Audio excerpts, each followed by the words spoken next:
Je prie, Seigneur, pour que ta parole ne retourne pas à toi sans effet. Seigneur, dans le nom de Jésus, je lis, Seigneur, toute mauvaise pensée, tout raisonnement qui pourrait t'empêcher, Seigneur, de te manifester. Seigneur, je proclame devant les hommes, devant le ciel et devant l'adversaire que Satan n'a aucune place en ce lieu et que tu es le seul qui règne, Seigneur, ici, dans nos vies et pour l'éternité, Jésus. Amen. Dans l'histoire de l'Église, il y a des moments qui ont tout changé. Des moments mémorables. Je parle de l'Église avec un grand E, l'ensemble de l'histoire de l'Église depuis la mort et la résurrection de notre Seigneur. Et je parle aussi pour vos vies. Il y a eu des moments où tout a changé, parce que Dieu a agi. Et lorsque Dieu a agi, c'est par le Saint-Esprit. Car Dieu dira, ni par ma force, ni par ma puissance, mais par mon esprit. Le Saint-Esprit, c'est la main de Dieu. C'est celui par qui Dieu agit en ce moment sur la terre et dans chacune de nos vies. Le Saint-Esprit est Dieu, et nous allons parler de lui ce matin. Nous allons nous pencher sur, je crois que c'est le verset les plus lus ce matin sur la terre, dans les églises, sur Acte 2, versets 1 à 5.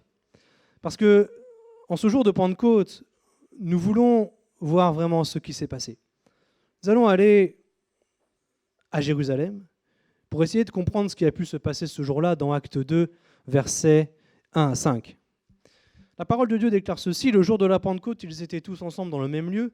Tout à coup, il vint du ciel un bruit comme celui d'un vent impétueux, et il remplit toute la maison où ils étaient assis.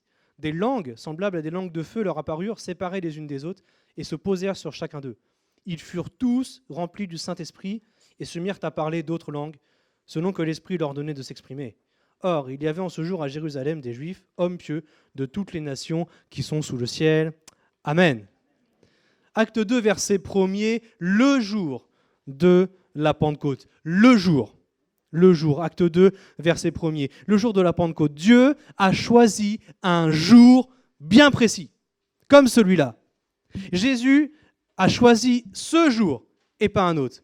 Quand Dieu décide d'agir puissamment, nous l'avons déjà dit, il agit en son temps, selon le jour que lui a choisi. C'est pour ça que si tu t'attends au Saint-Esprit, si tu désires recevoir ce baptême de feu, ce baptême du ciel, continue à prier. Ne perds pas courage, sois patiente, sois patient et sois certain que Dieu t'accordera ce don de puissance extraordinaire le jour qu'il aura décidé. Alors quel est le contexte de notre passage ? Si les apôtres se tenaient là en ce jour, c'est parce qu'ils s'y étaient préparés.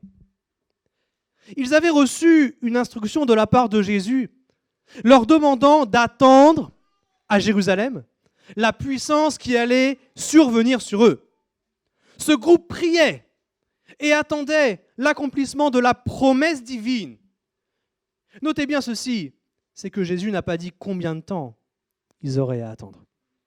Il n'a pas dit le nombre de jours qu'il fallait attendre, qu'il fallait prier. Et au début de leur réunion de prière, suite à cet ordre du Seigneur, ils étaient 500 dans la chambre haute. Mais pourtant, lorsque le Saint-Esprit est venu sur eux, ils n'étaient que 120. Ils étaient déjà 120, mais ils étaient 120 au lieu de 500. Est-ce que si nous avions, je me suis projeté, essaye de te projeter avec moi, est-ce que si nous avions été avec les 500 là, dans cette chambre haute à Jérusalem, est-ce qu'on aurait fait partie des 120 qui seraient restés ? Ou est-ce que nous aurions fait partie des 380 qui sont partis sans attendre l'exaucement de la promesse? Dans notre génération parisienne impatiente et stressée, je pense que nous aurions fait partie des 380.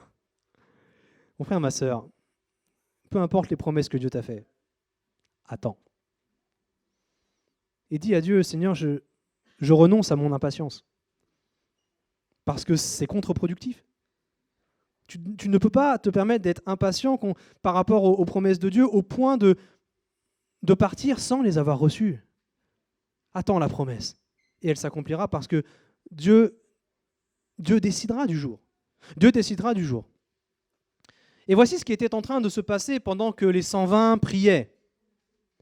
Pendant ces moments de prière, des centaines et des milliers de Juifs étaient en train de se préparer et étaient en train d'aller à Jérusalem.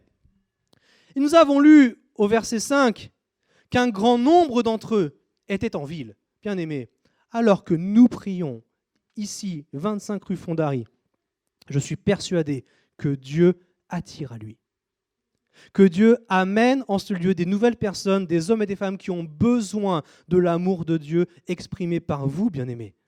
Pendant que nous sommes dans notre chambre, en train de chercher la face de Dieu, pendant que nous sommes dans notre église, en train de prier le Seigneur pour cette ville de Paris, je suis persuadé que Dieu emmène des gens sur la route pour te faire rencontrer ces personnes.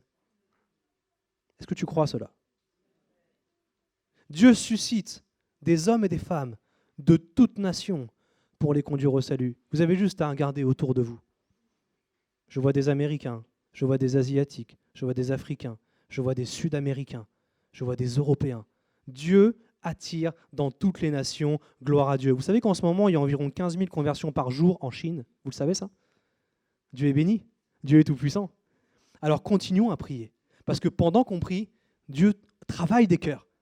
Et il amène ces cœurs dans les églises afin qu'il les touche et que ces personnes s'engagent pour le Seigneur, comme on va le voir tout à l'heure. La ville, il nous est dit qu'elle était pleine d'hommes pieux. Et c'est ce qui est dit dans ce passage que nous avons lu. Toute la ville de Jérusalem était en effervescence, toujours par rapport au contexte du passage. Jérusalem était remplie de joie parce qu'on fêtait une fête très particulière. On fêtait en hébreu la fête de Shavuot. La fête de Shavuot. Et cette fête se célébrait le 50e jour, après le premier jour de la Pâque, d'où le nom de Pentecôte en grec signifiant le 50e. Et les Juifs du monde entier étaient à Jérusalem pour célébrer la Pentecôte, mais selon leurs croyances, selon la loi, selon leurs rites, selon le judaïsme. Et cette fête a été instituée par Dieu lui-même, par l'intermédiaire de son serviteur Moïse. C'est Deutéronome chapitre 16, versets 9 à 11 qui nous en parle. Tu compteras 7 semaines. Dès que la faucille sera mise dans les blés, tu commenceras à compter 7 semaines. Puis, tu célébreras la fête des semaines et tu feras des offrandes volontaires selon les bénédictions que l'Éternel ton Dieu t'aura accordées.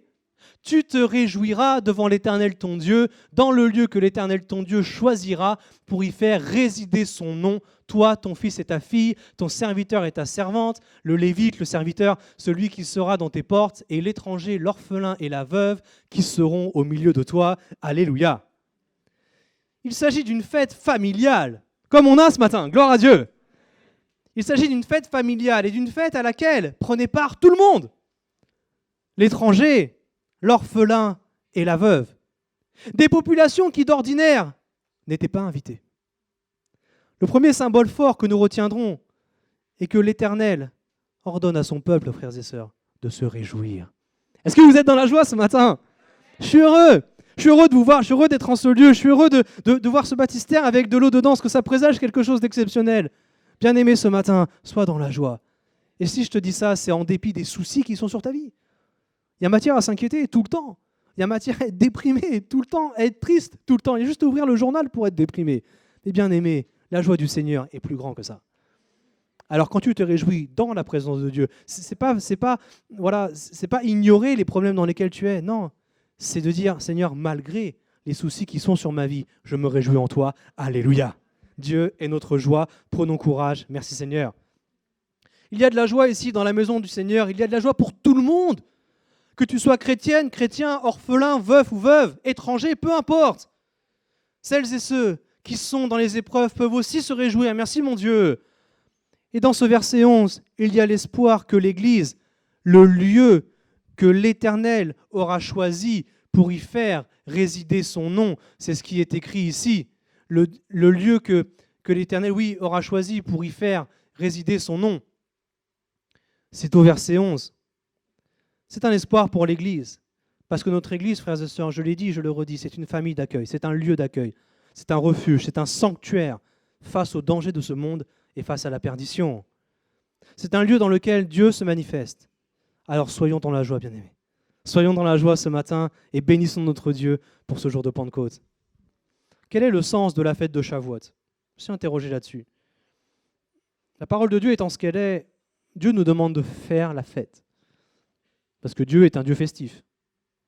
Pas beaucoup d'amen. N'imaginez pas le ciel comme un lieu où on s'ennuie. Bien aimé, il y a des milliards d'anges qui chantent. Il y a des trompettes.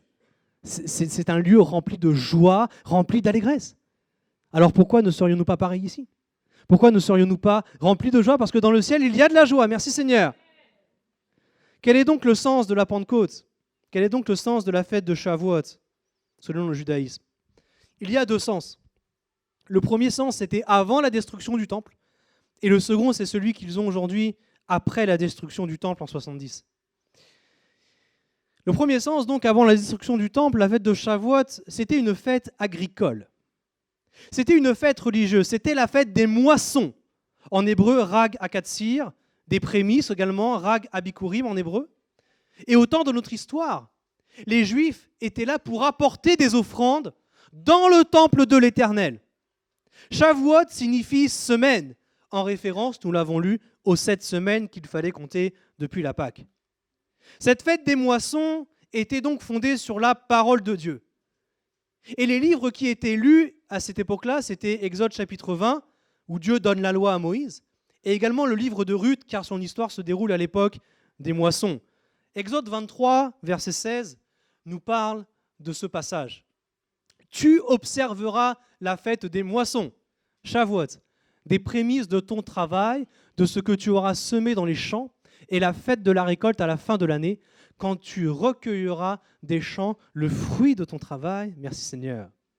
À cette époque, la fête de Shavuot, c'était l'occasion pour les agriculteurs de monter à Jérusalem avec des cortèges joyeux pour y offrir les fruits de leur récolte, les premiers fruits, l'action de grâce pour Dieu, pour leur moisson. Et à cette occasion, toute la ville et le temple étaient décorés. Ils étaient décorés de plantes, de fleurs, et j'aurais aimé voir ça. Imagine Jérusalem remplie de fleurs, remplie de fêtes, avec des chants, de la musique, de la danse. Il y avait de la joie, il y avait des fleurs partout, ça devait être un spectacle extraordinaire. Et peut-être ici, y a-t-il une clé à saisir, frères et sœurs, pour recevoir le Saint-Esprit aujourd'hui? Tout le monde dans la ville et les 120, et tous ceux qui étaient là dans cette ville de Jérusalem, ils venaient des 4 coins de la terre, et ces personnes étaient dans la joie.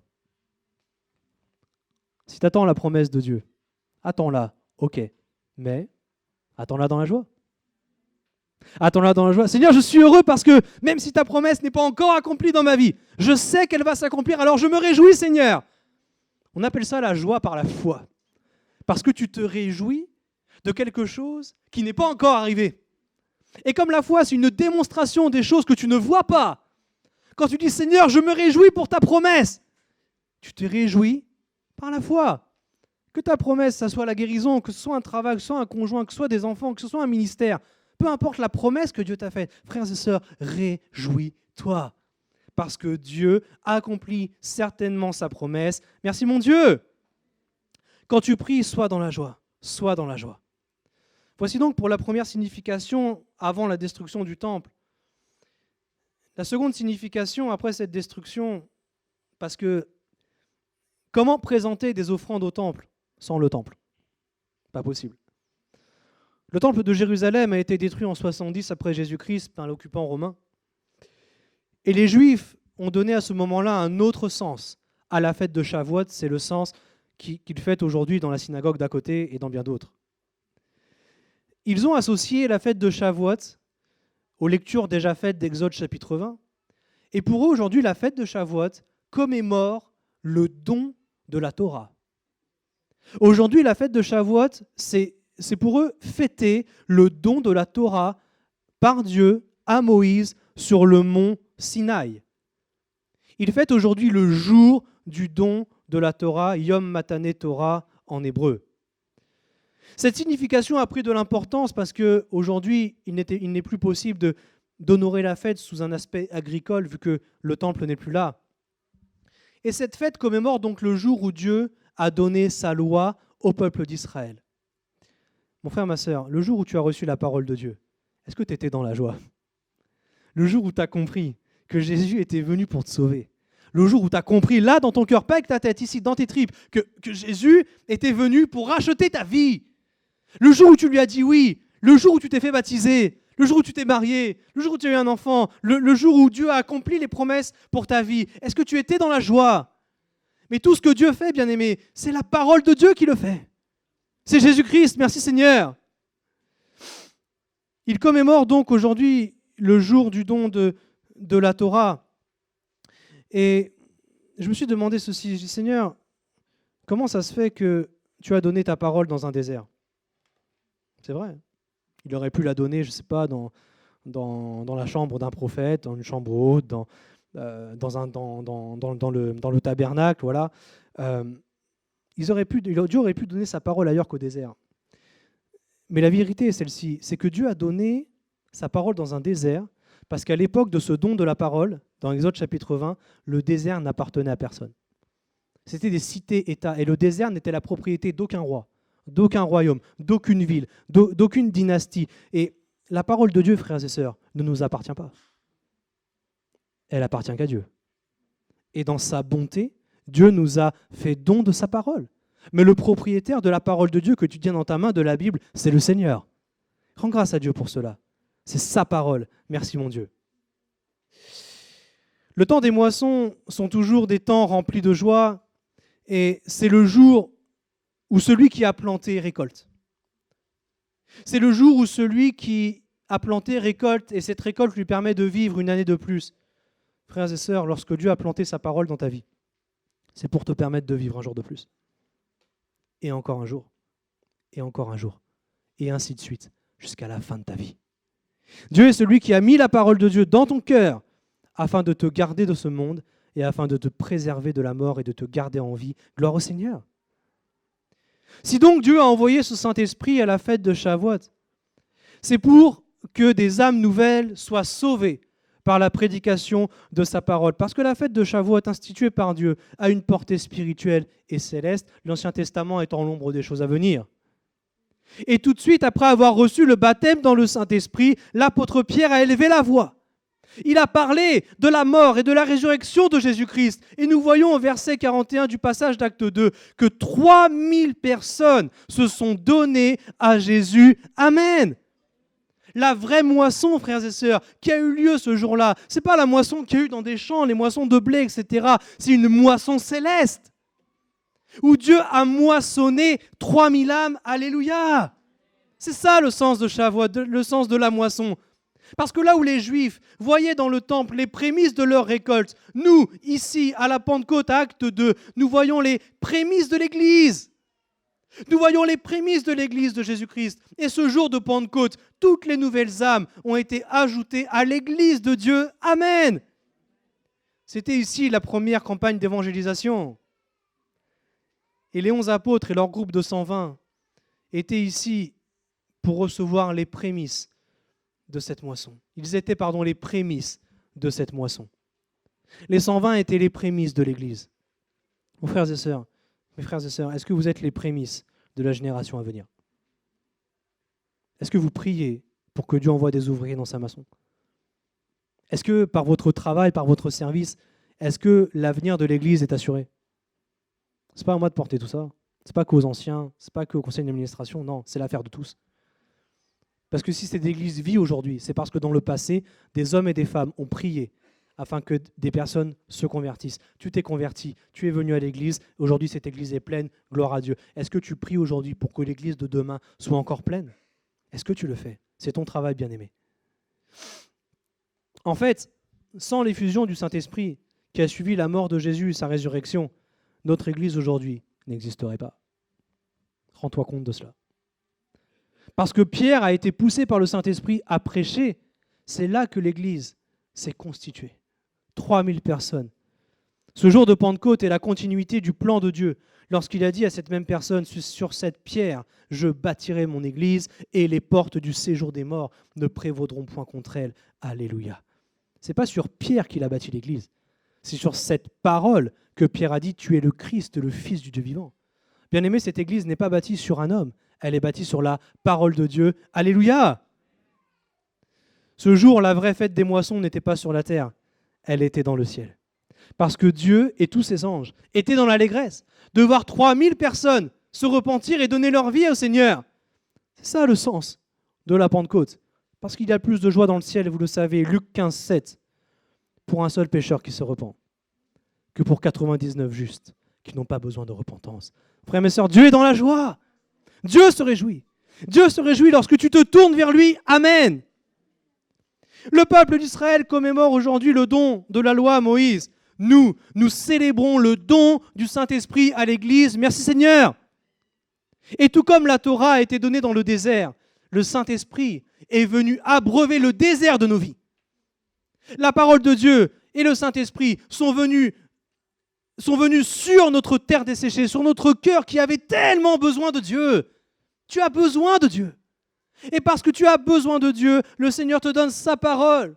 Et par le Saint-Esprit, il est capable de redonner vie à ta vie qui est desséchée. C'est ça le sens de la Pentecôte. Notre souci, notre désert est englouti par les eaux vives de Dieu. Merci Seigneur pour cela. Jean chapitre 7, versets 37 à 39 déclare ceci. Le dernier jour, le grand jour de la fête, Jésus, se tenant debout, s'écria « Si quelqu'un a soif, qu'il vienne à moi et qu'il boive. Celui qui croit en moi, des fleuves d'eau vive couleront de son sein, comme dit l'Écriture. » Il dit cela de l'Esprit de Dieu que devaient recevoir ceux qui croiraient en lui. Car l'Esprit n'était pas encore, parce que Jésus n'avait pas encore été glorifié. Amen. Jésus est glorifié aujourd'hui. Le Saint-Esprit est donc pour nous. Alléluia. Par le baptême dans le Saint-Esprit, Dieu a fait jaillir des apôtres et des 120, des fleuves d'eau vive. Des fleuves d'eau vive qui ont amené au salut 3000 personnes. Gloire à Dieu. Est-ce que toi, tu as reçu l'Esprit du Seigneur? Si tu as reçu l'Esprit de Dieu, ça veut dire que Dieu veut t'utiliser pour abreuver ce monde. Parce que celles et ceux qui ne connaissent pas le Seigneur sont desséchés. Leur cœur est craquelé, il est tout sec, rien ne pousse. Ils sont dans la dépression, le désespoir. Mais toi, mon frère, ma soeur, qui a les fleuves d'eau vive en toi, tu dois leur dire cela, que Jésus sauve, que le Saint-Esprit est pour eux afin de les abreuver. Et c'est à cette condition qu'ils pourront recevoir de toi, recevoir de Dieu. Et leur vie sera transformée. Merci Seigneur pour cela. Ce que tu as en toi, bien-aimé, c'est une telle puissance. Ne la garde pas pour toi. Ne la garde pas pour toi. La fête de Shavuot que nous célébrons aujourd'hui, la Pentecôte et le baptême, sont tellement plus glorieux que la fête qu'ils célèbrent à la synagogue. Parce qu'eux, ils fêtent la loi. Avec tout le respect que j'ai pour eux, je suis aussi juif, mais avec tout le respect que j'ai pour eux, ils fêtent la loi. Mais nous fêtons la grâce. Amen. Nous fêtons la grâce de Dieu. Nous fêtons le Saint-Esprit. Merci Seigneur. Pour que nous puissions fêter Shavuot, il nous faut une moisson. Parce que sans moisson, il n'y a pas de fête. La moisson est grande, mais il y a peu d'ouvriers. Matthieu 9, verset 37. Matthieu 9, verset 37. La moisson est grande, il y a un peu d'ouvriers. Le Saint-Esprit veut œuvrer dans ce monde encore avec toi. Il y a peu d'ouvriers. Pourquoi est-ce qu'il y a peu d'ouvriers? Est-ce que Dieu cesserait de baptiser du Saint-Esprit? Non. Dieu continue. La proportion dans le monde de chrétiens évangéliques par rapport aux autres est édifiante. Aujourd'hui, la Terre compte environ un évangélique pour 10 habitants. On compte environ 700 millions d'évangéliques dans le monde. 10% de la population mondiale. Gloire à Dieu pour cela, c'est un prémisse. Cela paraît peu, mais essayons de voir les choses un peu autrement. Ça veut dire que si aujourd'hui, chaque chrétien évangélise 10 personnes, tout le monde est gagné à Christ. Alléluia! Face à cela, le Seigneur nous demande d'avoir une attitude bien précise. Matthieu chapitre 9, verset 38. Priez! Priez donc le maître de la moisson d'envoyer des ouvriers dans sa moisson. Remarquez ici que chacun a son rôle. Dieu nous parle de sa moisson. Alors que cela ne te contrarie pas, bien-aimé, mais la moisson dans laquelle tu travailles aujourd'hui ne t'appartient pas. Le champ qui est le monde aujourd'hui autour de nous ne nous appartient pas. Ce monde appartient à Dieu. Amen. Dieu le Père est le propriétaire de la moisson. Dieu le Fils, c'est le semeur, celui qui répand la parole de salut. Le Saint-Esprit, c'est la main de Dieu qui convainc les hommes de péché, de justice et de jugement.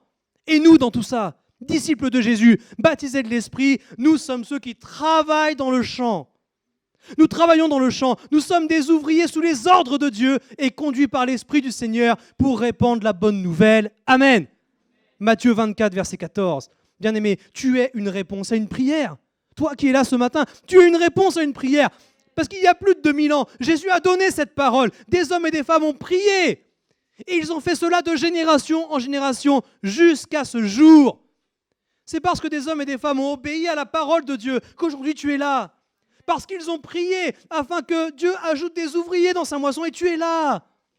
Ça veut dire que si toi tu pries, frères et sœurs, ça veut dire que demain, il y aura d'autres ouvriers. Gloire à Dieu. Prie pour cela. À notre tour de prier. Nous devons prier pour que Dieu envoie des ouvriers dans sa moisson. Alléluia. À notre tour de prier. Nous allons prier pour plus d'ouvriers, c'est vrai. Et nous allons prier surtout pour le Saint-Esprit. Nous allons avoir un temps de prière, un temps d'imposition des mains pour le baptême dans le Saint-Esprit, frères et sœurs, avant de passer au baptême de Dominica. Gloire à Dieu. Alors en conclusion, je dirais ceci. Si nous revenons au verset de Deutéronome 16, verset 11, merci Myriam, Deutéronome 16, verset 11 au début, nous allons le voir un peu différemment. Deutéronome 16, verset 11. « Tu te réjouiras devant l'Éternel ton Dieu, dans le lieu que l'Éternel ton Dieu choisira pour y faire résider son nom, toi, ton fils et ta fille, ton serviteur et ta servante, le Lévite qui sera dans tes portes et l'étranger, l'orphelin et la veuve qui seront au milieu de toi. Amen. » Le lieu que l'Éternel ton Dieu choisira pour y faire résider son nom. Tu sais quel est ce lieu? C'est toi. Amen. C'est toi. Tu es celui dans lequel Dieu fait résider son nom parce que 1 Corinthiens 6, 19 déclare que notre corps est le temple du Saint-Esprit. Le lieu que Dieu a choisi pour y faire résider son nom, c'est toi. Alléluia. Est-ce que Dieu réside en toi? Est-ce que Dieu réside en toi? Dieu réside en toi, mon frère, ma soeur. Si tu lui as donné ta vie, tu es passé par les eaux du baptême, tu as donné ton cœur à Dieu. Tu es devenu une habitation de Dieu en esprit. Alléluia. Nous avons été rachetés à un grand prix. C'est ce que dit la suite de ce passage. Glorifiez donc Dieu dans votre corps et dans votre esprit qui appartiennent à Dieu. Nous appartenons au Seigneur. Nous avons été rachetés à un grand prix. Quel est ce grand prix? Le sang de Jésus-Christ. Il n'y en a pas d'autre. Seul le sang de Jésus est capable de nous racheter de notre vaine manière de vivre. Alléluia. Est-ce que tu as vécu ta Pentecôte personnelle? Est-ce que Dieu t'a moissonné? Est-ce que Dieu t'a moissonné? Fais-tu partie du peuple de Dieu? Est-ce que tu es le temple de Dieu en esprit? Est-ce que tu es le lieu que l'Éternel, ton Dieu, a choisi pour y faire résider son nom? Mon frère, ma sœur, que Dieu réside en toi. Alléluia. Inclinons nos fronts quelques instants, s'il vous plaît. Seigneur, je te prie afin que tu nous moissonnes. Bien plus, Seigneur, que des champs de blé ou d'autres choses. Seigneur, tu es le Dieu de la moisson. Et ce matin, Seigneur, en ce jour de Pentecôte, tu veux moissonner encore. Seigneur, ma prière est pour celles et ceux qui n'ont pas encore été moissonnés par toi. Celles et ceux, mon Dieu, qui seraient là à hésiter, à s'engager pour toi. Seigneur, tu es ce Dieu qui est tellement glorieux, qui est tellement bon, qui est tellement doux. Seigneur, nul n'est comme toi, Jésus. Nul n'est comme toi. Seigneur, je te rends grâce pour celles et ceux qui ont été moissonnés déjà. Celles et ceux qui t'ont donné leur vie, celles et ceux que tu as déjà convaincus par la puissance de ton Saint-Esprit, celles et ceux qui se sont engagés, comme nous allons le voir, Seigneur, par les eaux du baptême. Merci pour leur témoignage qui est une puissance, Seigneur, face à l'adversaire, le diable. Seigneur, alors que nous sommes là dans ta présence, nous voulons, Seigneur, en ce jour de Pentecôte, mais nous l'avons déjà fait avant, nous voulons prier afin que tu répandes ton Saint-Esprit sur l'Église. Alléluia. Je vais inviter les anciens à me rejoindre, s'il vous plaît. Et si toi, restons en prière, gardons les yeux fermés. Et si tu as envie si tu désires être baptisé du Saint-Esprit, je voudrais que tu t'approches et nous allons prier pour toi. Ok? Alléluia. Je vous inviterai à vous lever, frères et sœurs, pour prier, s'il vous plaît.